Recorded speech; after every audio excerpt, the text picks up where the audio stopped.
Bonjour à tous et bienvenue dans notre chronique sur les grandes figures d'Israël via les noms de rues et de lieux qui jalonnent le pays. Aujourd'hui, on va s'intéresser à un grand poète, Yehuda Halevi. Alors, Yehuda Halevi devrait avoir une résonance particulière pour vous, juifs de France qui avez fait votre alia.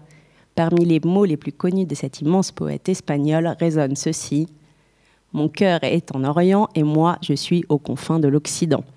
Voilà comment Yehuda Halevi confie son déchirement personnel, déchirement qui hantera toute sa vie entre Sion, la terre d'Israël où est son cœur, et l'Espagne, où il habite en réalité.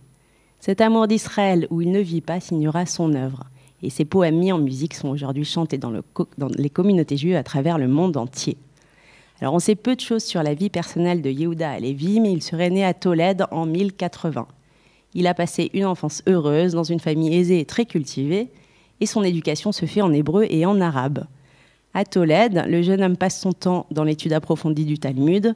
Il s'initie aussi à des disciplines non religieuses, telles que la poésie arabe, qui est extrêmement compliquée, la grammaire hébraïque, la philologie, la philosophie et la médecine. Très jeune, il passe du temps dans les centres communautaires juifs de Cordoue et de Grenade, et là-bas, il se lie d'amitié avec les poètes Moshe Even Ezra et Abraham Even Ezra, qui admirent le génie du jeune homme. Ils ne sont pas les seuls, malgré son jeune âge, Rabbi Yehuda attire l'attention des grands érudits et des poètes. Mais l'époque est trouble en Espagne, et la vie politique est dominée par la lutte incessante entre l'Église et les morts. C'est d'ailleurs à cette époque que Yehuda Halevi va signer sa plus grande œuvre, le Kuzari, Apologie de la religion méprisée, qui est un essai sur l'islam et le christianisme, qui écrase alors le judaïsme en Espagne.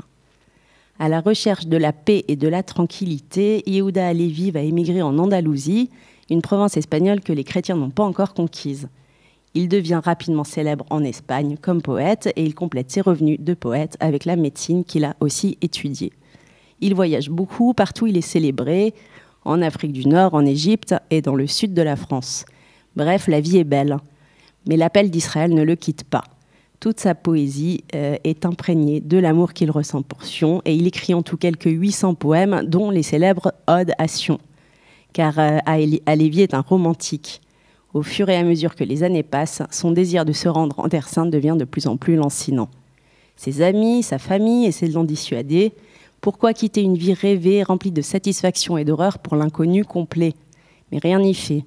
À l'été 1140, Yehuda Halevi embarque pour l'Égypte, étape indispensable avant d'arriver en Eretz Israël. À cette époque, un voyage d'Espagne à l'Égypte en bateau n'est pas une partie de plaisir.